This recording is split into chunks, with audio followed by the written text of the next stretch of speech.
All right, thank you all for joining us today. My name is Jevin Gibb. I'm the Economic Development Director for Salt Lake County, joined by Jayla Lundstrom, who's the coordinator in my department, focusing on the WISE program, and Teresa Young, who's our Contract and Procurement Officer. Here today to do the second webinar for WISE. We did the first one last month, talking about the general overview. The goal for today's webinar is to go a little more in depth into the application to provide as much guidance as possible for potential applicants. Also, we're going to set aside time at the end to answer any questions you might have. Obviously, we can't give you guidance as far as how to make your proposal or application more persuasive, but we can do that high-level guidance if you've got questions, if you found a problem in the Excel spreadsheet, anything like that. Our goal is to make this as easy as possible for you to make the case for your program. So with that, I'm going to share our slides. Come on. That's not the one I want to do. One moment, please. Don't do that. Oh, man. Apologies. Of course this happens. I'm here. And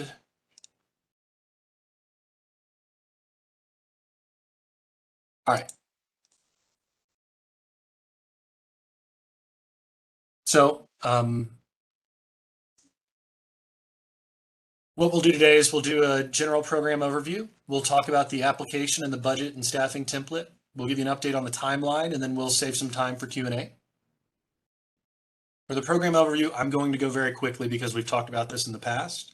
If you do have any questions, please feel free to make me circle back to it at the end to answer those. In general, WISE will support low-income communities to launch high-paying, better quality careers by increasing access to workforce development programs, improving completion rates of these programs, improving placement into better jobs. And by better, we're talking about higher paying with benefits, those sorts of things, and demonstrating return on investment for taxpayers. And I want to emphasize there, the goal of WISE is to use this 5-year funding opportunity that we have through the American Rescue Plan Act to show how the increased expenses by doing more on the front end actually pay for themselves on the back end, so that after 5 years, we can go to the state, we can go to other funding entities and say, here's how doing better pays for itself, and here's why this should be extended longer term. We're going to do this by bringing together a community of practice. These will be community-based orgs that provide support to lower income and opportunity communities across Salt Lake County. This will be through training institutions. The two big categories for WISE applicants are community-based orgs and trainers. But the focus is on the participants. So these are folks who are at or below 200% of federal poverty guidelines. You've got a little more information on what those federal poverty guidelines are in the RFA. There's a focus on opportunity communities, and we define opportunity communities as any community within Salt Lake County that is experiencing lower rates of economic opportunity or economic opportunity gaps. Community-based orgs and trainers can, target specific communities or all of those communities. And then us as Salt Lake County will serve as the convener of the WISE community of practice, because a lot of this is us learning from each other, learning from national best practices, and figuring out how to make that work within our own context. One of the big things that I want to emphasize is we want to avoid any duplication of available services. WISE is about solving gaps, adding services to existing programs or adding scale to existing programs, and connecting people with the existing services, trying to figure out why those didn't work before or why people didn't have the rates of access that they would, could, should have before. But we don't want to create 5 different versions of childcare and 5 different versions of transportation subsidies. It's about understanding what exists in the market and how people connected to it. So approved partners will work extensively with the Utah Department of Workforce Services, or DWS, and other agencies or organizations that provide those existing services. That's why you'll see in the RFA the emphasis on resource navigation. There's a little difference between how we treat the CBOs and the trainers in this application. So for CBOs, their goal is to connect eligible WISE participants to those paying jobs. They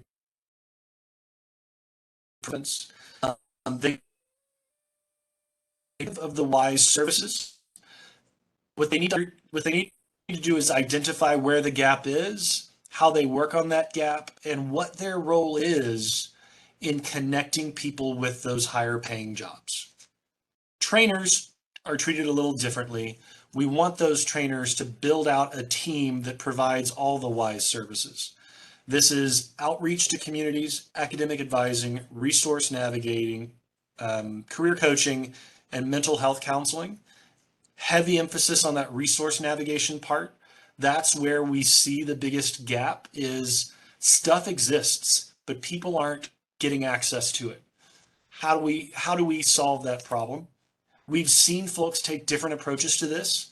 Some people are going to have specialists. So there's one person for outreach, one person for academic advising, one person for resource navigation. Others have generalists. So each person would do a mix of all 5 things. But remember, for trainers, you must check every one of those boxes. There may be instances where a trainer says, I have plenty of mental health counseling.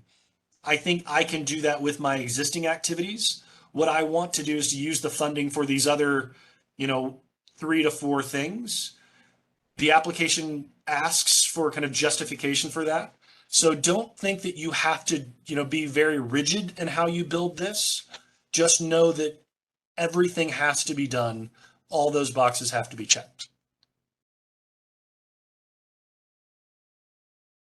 Timeline, we doing a lot of community engagement to figure out what we should do. April 29th, we released the RFA. May, we got a lot of letters of intent. We provided feedback on all of those. The letters of intent are not required.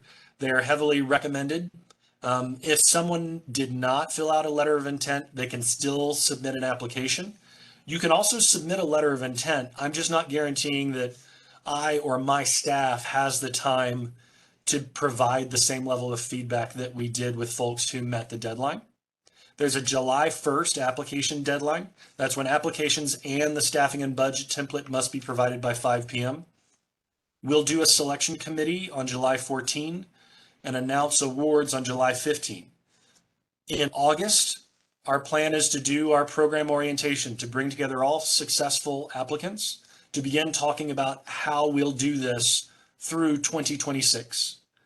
In fall 2022, our goal is to really establish baselines, create the time necessary for organizations to hire on the staff necessary to do the work.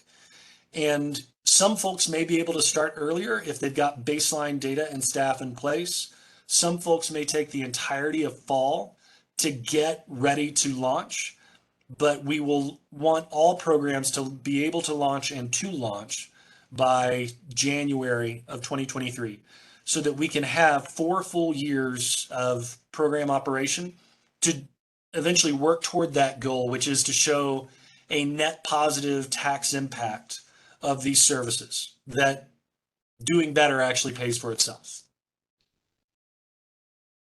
As you do your applications, there's, these 3 parts. You've got your WISE application available on the website. There is the staffing and budget template available on the website. These 2 work together. You may also submit additional documentations. We'd prefer a PDF document that explains any sort of thing that requires additional justification or any other information that you want to provide to us. Please be responsive to the RFA and the kind of requests for information that are in there.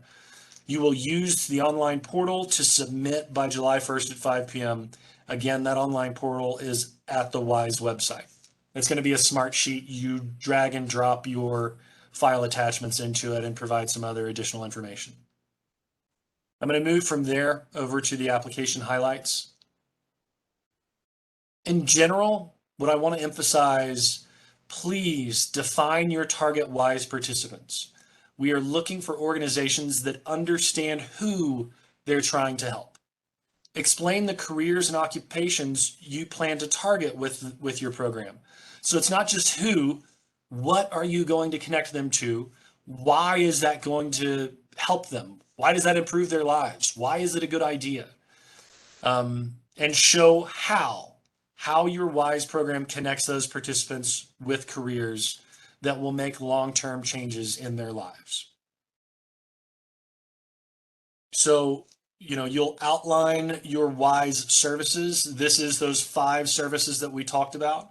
Trainers must provide all 5. CBOs must provide 1 or more. And again, I want to clarify, when we talk about the CBOs, we purposefully created some flexibility because CBOs may come at this from a lot of different angles. We need to understand if you're going to do less than all 5, why? Why does that make sense? And for us, remember that we have a big emphasis on measurability. We need to be able to measure the impact. So help us understand how your impact is measurable. Highlight that market gap, demonstrate how WISE services are culturally affirming.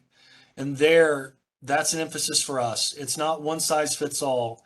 When we talk about all of these additional services that need to be provided to increase success for lower income communities, the hypothesis here is that the standard model that makes the most sense for a lot of workforce development training doesn't make as much sense for these opportunity communities or lower income communities. There needs to be some customization, some additional work in order to achieve the levels of success that we're going after. And part of that additional work is the culturally affirming piece, understanding where folks are coming from and why the status quo wasn't or doesn't work for them. Outline your outreach strategy, demonstrate alignment with national best practices. We're not reinventing the wheel here. Steal ideas from other folks. We're not in school. We get to plagiarize now. Show us what you're learning from other folks. And we provided a lot of information about national best practices in the RFA. And then show collaboration with stakeholders. I hope that folks aren't operating in their silos. The more that folks can demonstrate that they are being collaborative and leveraging all of the resources and opportunities in the market, the more competitive that application is going to be. Connection with employers. This is big. It's easier to connect people with jobs if you've got a connection to the employers that have those jobs. List the specific employers. One of the questions that we've gotten from folks is, hey, I connect with a job that's not a DWS 4 or 5-star rated occupation. Okay. We specifically emphasize the 4 and 5-star jobs because we want folks to be connected to the best job possible. But we understand you meet people where they're at. And sometimes, the first step in increasing someone's economic opportunity isn't the final step, isn't that final job. It may be something else. Help us understand why you are connecting someone to a job that isn't a 4 or 5-star job.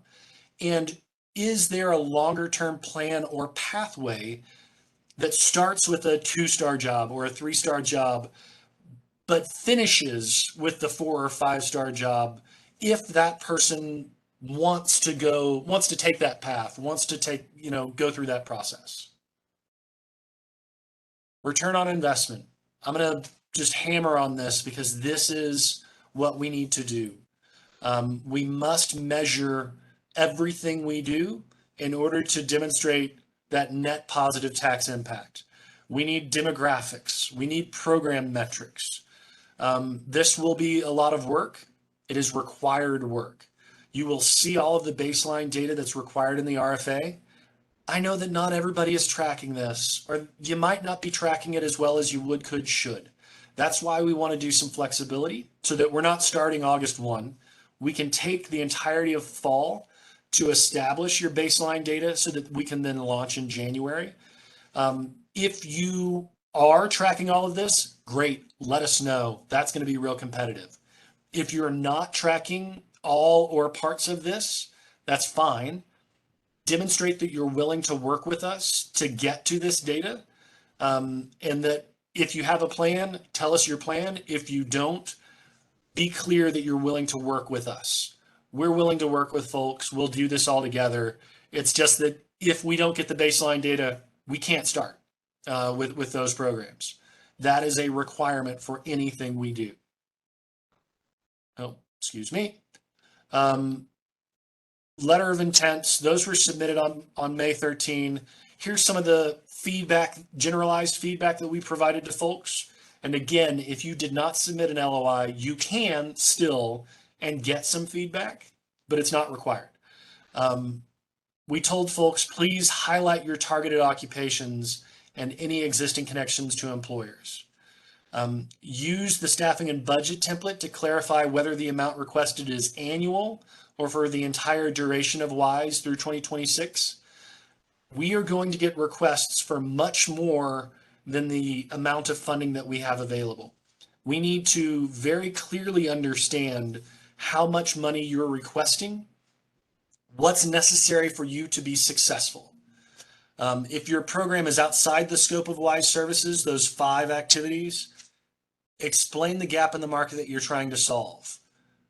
That's what we're trying to measure, but we're open to the idea that maybe we didn't get everything. So if you're going to go outside that scope, make sure that you make a strong argument for us. And any additional supporting documentation can be added to the application. We prefer that that be a PDF that you drop into the attached documents when you're able to use our Smartsheet form, which is online, to submit your application. I'll go to the staffing and budget template. Y'all may have some questions here. This is where we want you to help us understand how you will use the proposed funding. We tried to make this as inclusive as possible. I hope it's not intimidating with the amount of information it asks for, or overly cumbersome or demanding with the amount of money it asks for. We tried to make this as straightforward as possible, and we tried to make information flow from one sheet to the next. When you look at the personnel costs, that's going to flow from your staffing plan. The staffing plan has you very clearly say how many employees you intend to hire, what they'll do, what their costs are.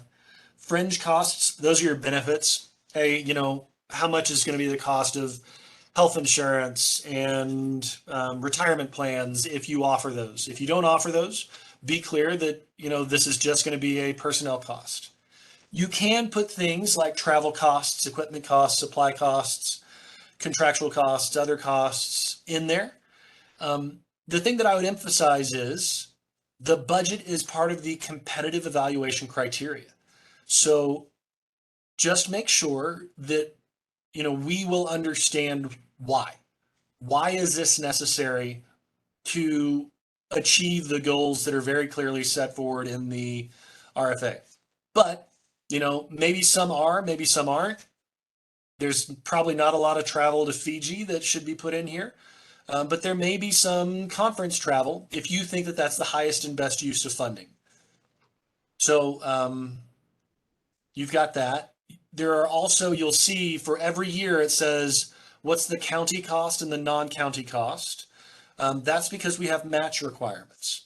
0% in 2022, 10% 2023, it progresses. Our goal here is to say, hey, if worst case scenario, funding stops after 2026, ideally, you're able to demonstrate that there is a revenue stream or a funding stream available that could continue to do some piece of this, but we're trying to provide as much time as possible for the fundraising or budget allocations that's necessary to find those amounts. As a note, the match can be both cash and in kind, which would be staff time or volunteer time. This is clarified in the RFA section 10A. Cash is going to be more persuasive. if you actually have sufficient revenue stream or budget to provide the match, that's going to be very competitive, but not everybody's going to have it. We understand that it's hard to summon the budget out of thin air. So just let us know, what's your plan to try to make this as sustainable as possible? Because folks who make it sustainable, that's a stronger argument that you're aligned with the goals, and those will be the strongest partners possible. One note is that your indirect costs must not exceed 10%. I assume that that means everybody's indirect costs are going to bump up to 10%. If they're less, that's great. Thank you for being, cost sensitive, because any dollars you put in indirect costs can't go to participants. But we're okay with kind of a 10% standard, and the form allows that. Staffing plan, cost is calculated by employee. You'll see some examples here. We'll share this slide deck on the website. And the staffing plan narrative, that's where we want you to help us understand how your staff are going to provide these services that we've outlined. So just please make sure to be thoughtful as you go through there. Maybe you've only got 2 employees, maybe you're going to do 5 employees, maybe you'll do more. But provide all of their information and help us understand what they're going to do. That information will then flow into the other parts of the budget. Yes, there are a lot of things that should auto-populate. Please double check that information. Make sure everything's accurate. If something's broken, please let us know. If there's an issue, please let us know. Not everything's going to automate. You'll have to fill some things in. So just have some attention to detail as you go through there. We tried to make it as simple as possible, but it still requires a lot of effort from you, and we appreciate the effort that you're putting in. Finally, the performance criteria part might be giving you some headaches. I apologize for any headache that it's giving you. Here's our goal. We're asking people to do a bunch of big new things that might involve some ambitious goals. We understand that it's possible that not everybody's going to hit their targets. What we want here is to understand that our potential grantees understand performance-based contracting and are flexible, so that we're not locked into funding a program that doesn't achieve the numbers that it had hoped for, but that we're able to potentially adjust the funding to what will hit their goals. Some folks will go below their goals. Some folks will go above their goals. We just need to understand how or whether the costs are related to performance, because what we really want to do is to make sure we're getting the most bang for our buck. We've also held back some funding, so we're only going to issue $6 million of the estimated $9 million. So we want to understand how in future years we might either award funding to new applicants or award more funding to existing applicants. This begins that conversation, which is, hey, maybe we want to eventually hit a target of, 200 enrollments per year, but maybe we'll get to 250. And if we do, we understand how that's going to affect our costs. So the last thing that I'll say here is, this is not set in stone. This will just be the basis for the contract negotiations. One of the things that I'll highlight, again, we're going to get proposals for more than we can fund. So we may need to go through these to evaluate, hey, we've got 10 things that are good ideas. What 5 should we fund? And how is that going to relate to the total impact, the total number of participants, the total number of people's lives that we can change? This information is important there, not set in stone, but it really helps us understand your goals and your ability to be flexible with us throughout the duration of the project. So with that, I will open it up for any questions from the group.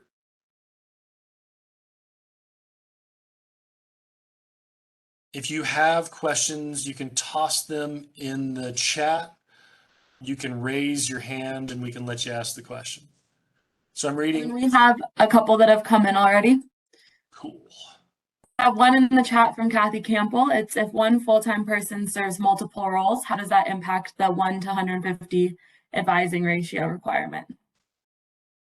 Yeah, I mean, for there, what we would say is that makes it hard to do the measurement, but it would be for that one person, are there 150 participants? So if you've got two people that are doing between them all five roles, your participants could not exceed 300.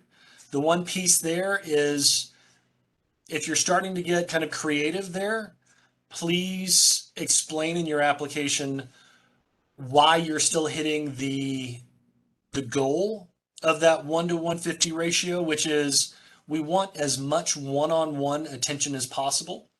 And as we pulled from national best practices, what we saw with programs like the City University of New York's ASAP program, that adjustment of the advisor ratio was the primary driver of them going from like a 15% completion rate to a 50% completion rate. And as we look in this market, we're seeing 15% completion rates in workforce development programs. We want to get up to that 50%.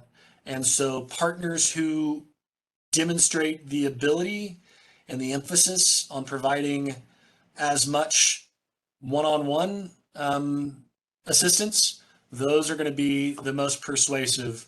But we acknowledge that because we provided flexibility by allowing people to serve multiple roles, we're just going to have to make the math as straightforward as possible. Looks like we've got some more questions. What is the hourly rate for volunteers? Yeah. Sue, I would say we're going to defer to organizations and what you do there. One of the things that we've done in our programs in the past is to say that we'd like folks to count for at least to make or count for at least $15 an hour. We realize that volunteers aren't paid. If you've got a reason to count them for more than $15 an hour, put that in there. As I said, cash is going to be the most persuasive match. You may have staff time that you're going to count as in kind. Those are easier because you have a salary assigned with staff. Volunteers are hard. That being said, we're okay for them being counted.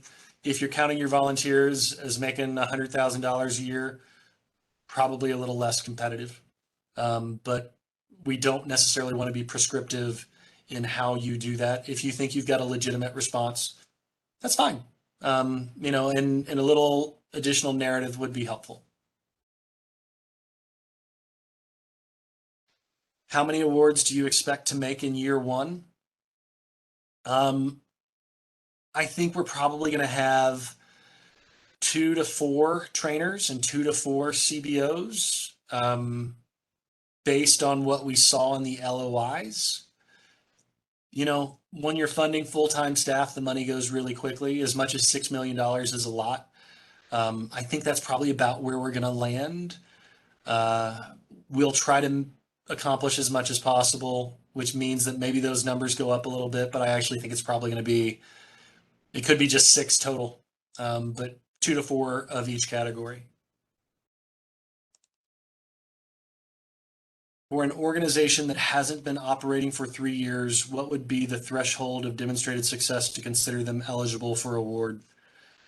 There's not a bright line rule on that. What you're going to have to do to demonstrate is just let's answer the why. Like, why should we trust you? What have you been doing in the last 3 years? If there's been a ton of success over the previous year and a half, just make that argument. Make the strongest possible argument that you have that you can be trusted to get this done. And it's going to be kind of the sophistication of your application. Did you answer everything? Did you answer it well? Are you really responsive? Does it seem like there's real alignment with what we're trying to do? Can we take a chance? Again, acknowledging that we're going to be oversubscribed. People will ask for more money than we can pay. So why should we take that leap of faith to not fund organizations that have been around longer? We need that clear argument that because we'll create the most impact possible. Kathy Campbell, for mental health counseling, could that include mental health outreach and educational components?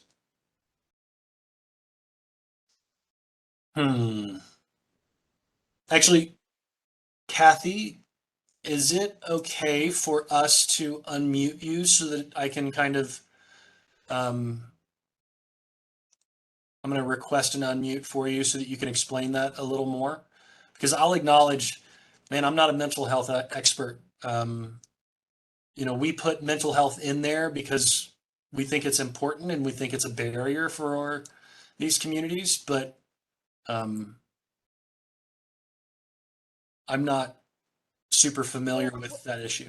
Yeah, can you hear me okay?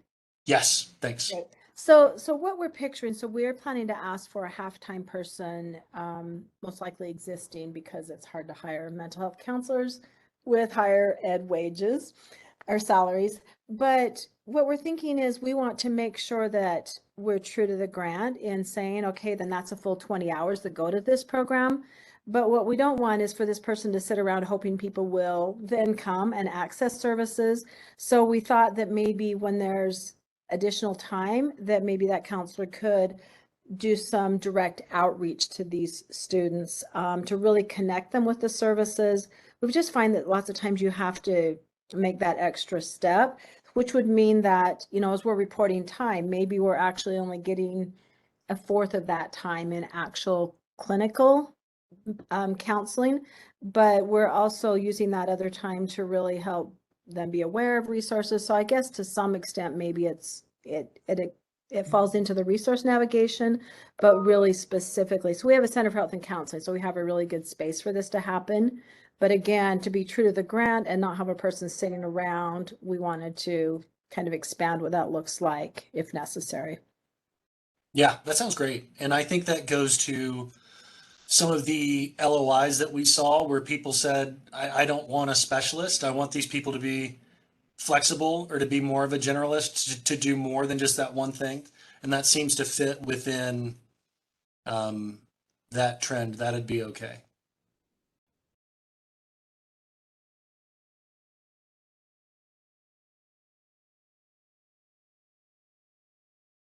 All right. Any other questions?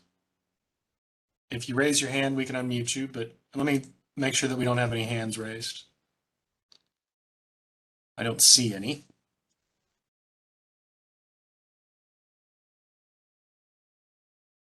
Scroll down. Oh, looks like we got some more.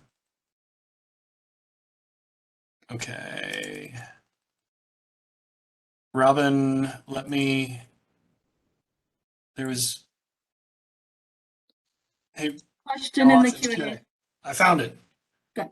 For the non-county share match requirement, do we know to show only the 10, 15, 20, 25 match year to year, or do we need to include everything in our total budget, which will be far above the matching requirement? Robin, I'm going to attempt to answer this, and please let me know if it isn't responsive. You would only need to show the match requirements or the matching funds relevant to your WISE activities. So what are you paying for that is directly related to those WISE services? Because yeah, like I know that y'all will have a much larger total budget.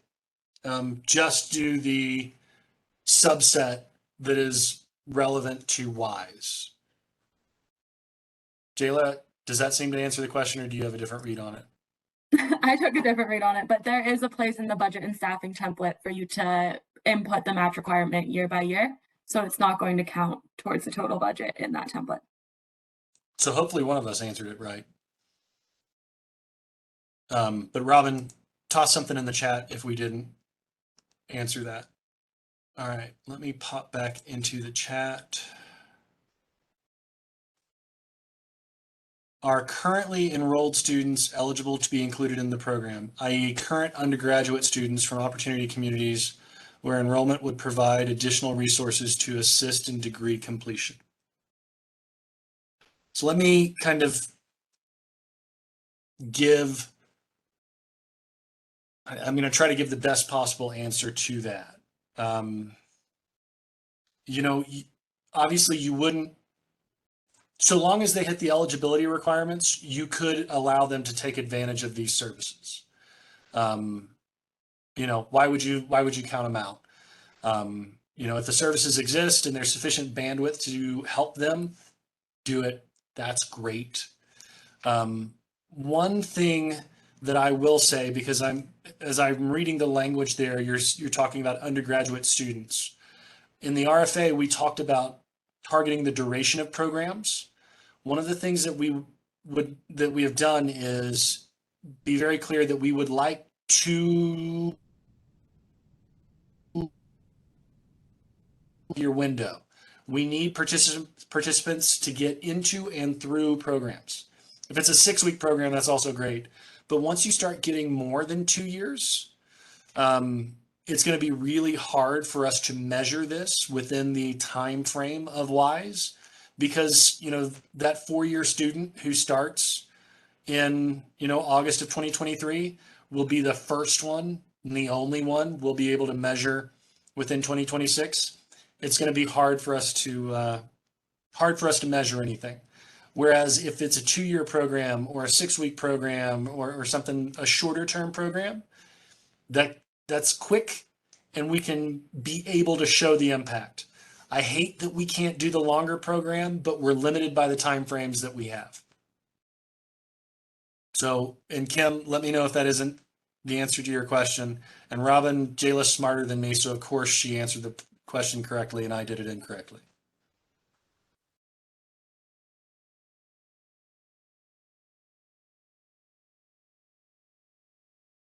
All right. Looking through. I had an additional question come to me, Jevin, that was asking if there is a max amount to be requested. No max.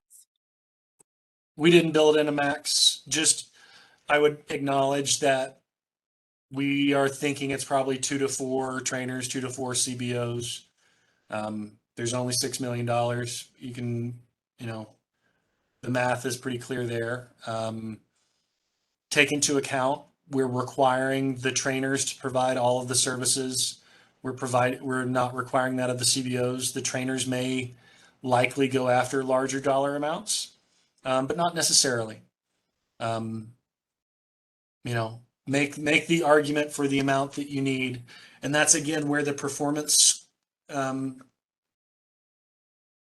worksheet within that staffing and budget template will really help us understand how costs relate to impact, because I think we're going to get more good ideas than we can fund.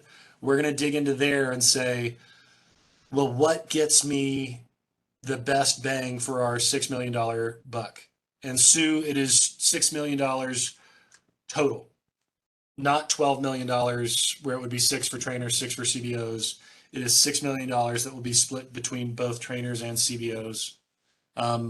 We plan to do at least $2 million in 2023, and then the remainder, which is probably going to be around $1 million in 2024.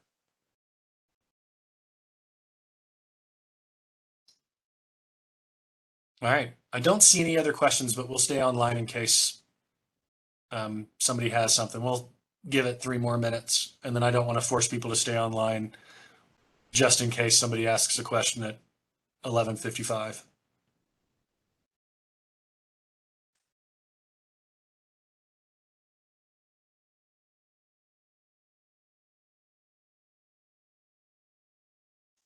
While we wait, I will say I acknowledge it's a long application, and that staffing and budget template requires a lot of work.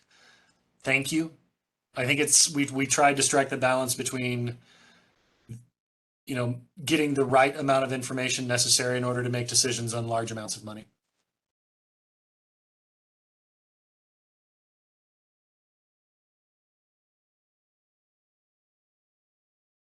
All right. Robin has a question. Based on this outcome-based funding after year 1 or 2, is it possible that someone would get funding in year 2 or 3 that didn't get funding year 1, or will year 1 grantees be the only considered later on? Yeah, No, there may be folks that don't get an award in year one that could get it in year two, or year three. Or there may be folks that don't get the amount of funding that they request in year one that get bumped up in year two or year three because they're able to demonstrate success and impact.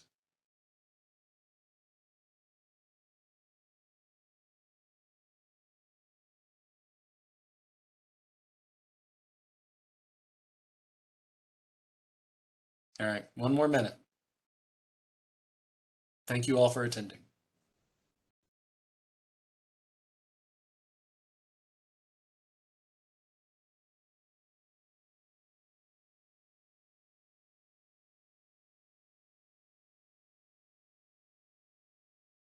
We will publish the slides in this video to the website. If you have any other questions, email us, let us know. We look forward to all of your applications. We'll try to turn them around as quickly as possible and get started as quickly as possible. I think this is really exciting work. I hope it's exciting for you too.